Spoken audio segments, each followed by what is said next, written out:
Isso é uma vergonha. Cruzeiro toma chapéu histórico por atacante de R$ 379 milhões. Prepare-se, torcedor cruzeirense, porque o que você vai ouvir agora vai mexer com as estruturas do futebol brasileiro e, principalmente, com os bastidores da Toca da Raposa II. O assunto é quente, daqueles que geram indignação, surpresa e, ao mesmo tempo, um sentimento de que o Cruzeiro precisa reagir de forma ainda mais agressiva no mercado da bola. O clima em Belo Horizonte está pegando fogo, e há um burburinho que tomou conta dos corredores internos da SAF Estrelada, deixando o torcedor em alerta máximo. Algo que parecia certo, praticamente encaminhado, acabou virando uma grande reviravolta, e essa história promete provocar muita discussão entre os apaixonados pela Raposa. Antes de continuarmos com essas notícias do Cruzeiro, o que você vai ouvir agora vai mexer com os bastidores da Toca da Raposa como nunca antes. Se você ainda não é inscrito no canal, aproveite para se inscrever, ativar as notificações e deixar seu like agora mesmo, porque o que está por vir é simplesmente inacreditável. O Cruzeiro está envolvido em um dos episódios mais comentados dos últimos dias, e a torcida já começa a cobrar explicações da diretoria sobre uma movimentação de mercado que, para muitos, deveria ter terminado de maneira bem diferente. Agora vamos continuar com a notícia. A verdade é que, nas últimas semanas, o Cruzeiro vinha observando atentamente o mercado em busca de reforços que pudessem dar a Leonardo Jardim opções mais versáteis e talentosas para o meio-campo e o setor ofensivo.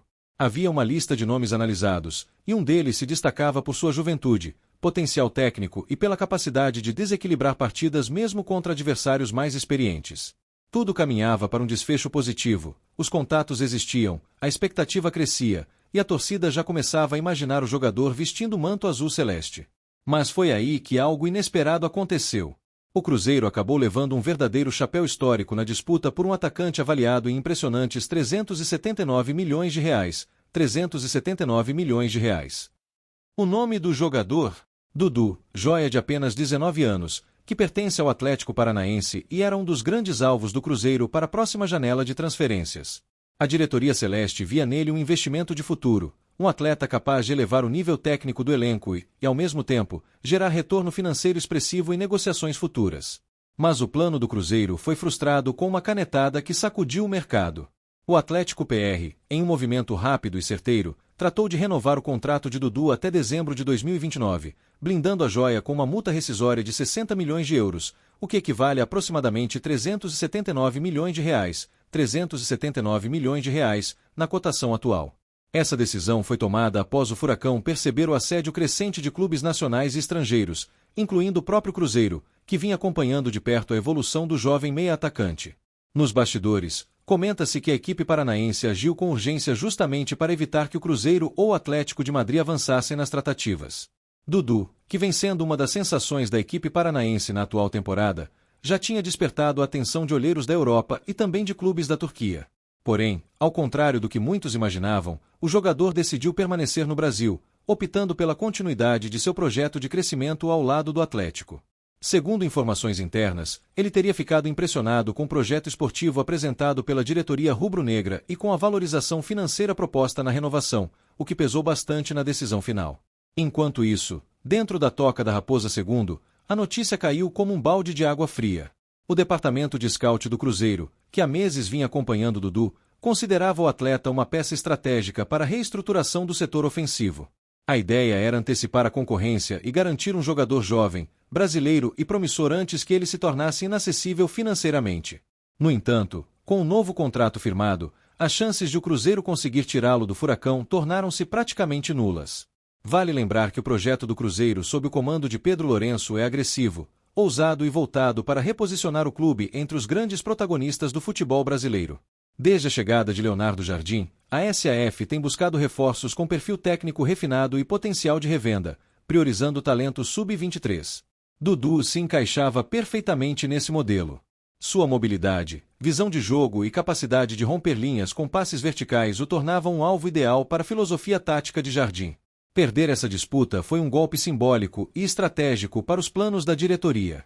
Nos bastidores, comenta-se que o Cruzeiro chegou a apresentar um plano de carreira sólido ao jogador, incluindo a promessa de espaço no time principal, um salário competitivo e até a perspectiva de ser a nova referência jovem da Raposa, algo semelhante ao que Endrick representa para o Palmeiras. Mas o Atlético PR foi rápido.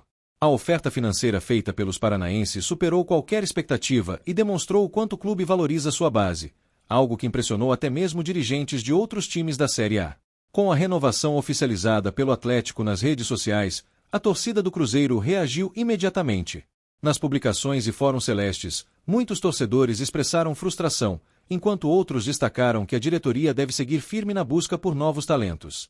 Afinal, o mercado da bola é dinâmico e oportunidades não faltam, especialmente com o Cruzeiro fortalecendo seu poder de investimento desde a consolidação de Pedro Lourenço à frente da SAF. Para alguns analistas, o episódio deve servir como um alerta importante.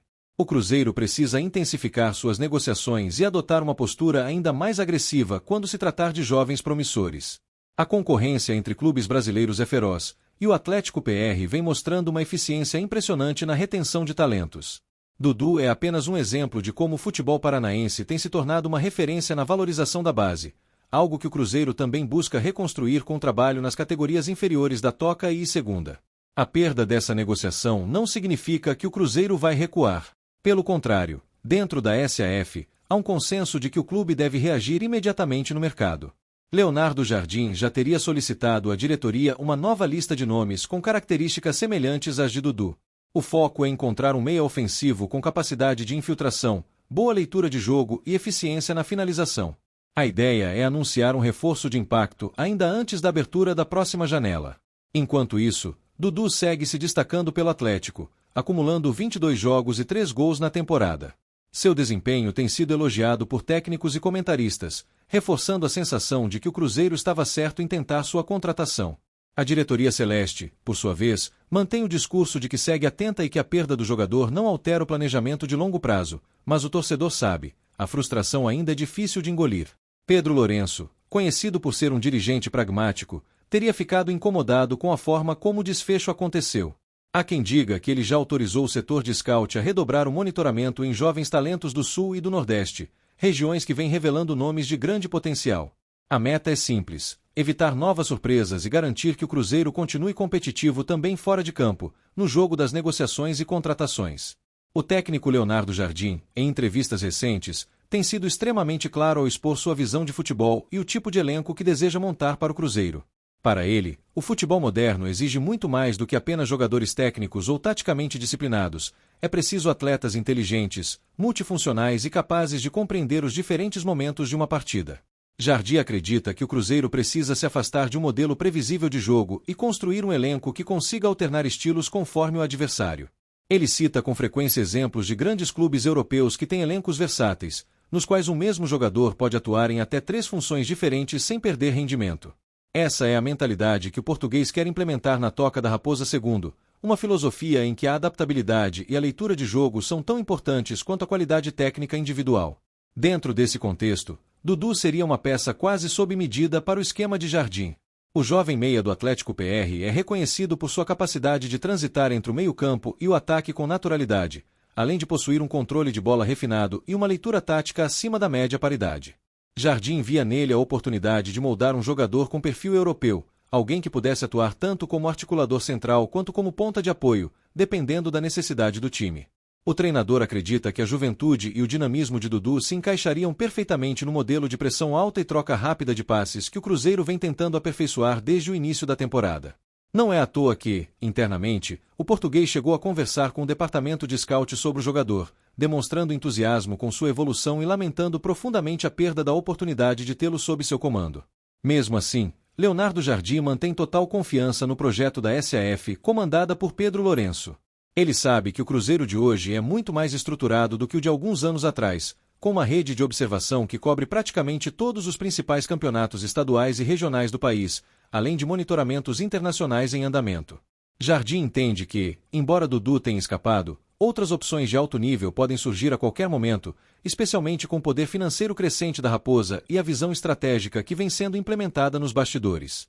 O técnico tem plena consciência de que a reconstrução de um elenco competitivo é um processo contínuo, e acredita que, com paciência e planejamento, o Cruzeiro conseguirá montar um grupo capaz de disputar títulos e impor respeito novamente no cenário nacional e continental. A torcida, como sempre, se divide entre críticas e confiança.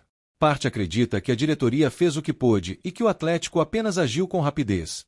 Outra parte cobra mais poder de reação, argumentando que o Cruzeiro precisa agir como o gigante que é, não podendo aceitar ser ultrapassado em negociações desse nível. Independentemente do ponto de vista, o fato é que a situação colocou o clube em alerta e reacendeu o debate sobre como a SAF deve atuar nas próximas janelas. O episódio também serve para mostrar como o mercado brasileiro está mudando.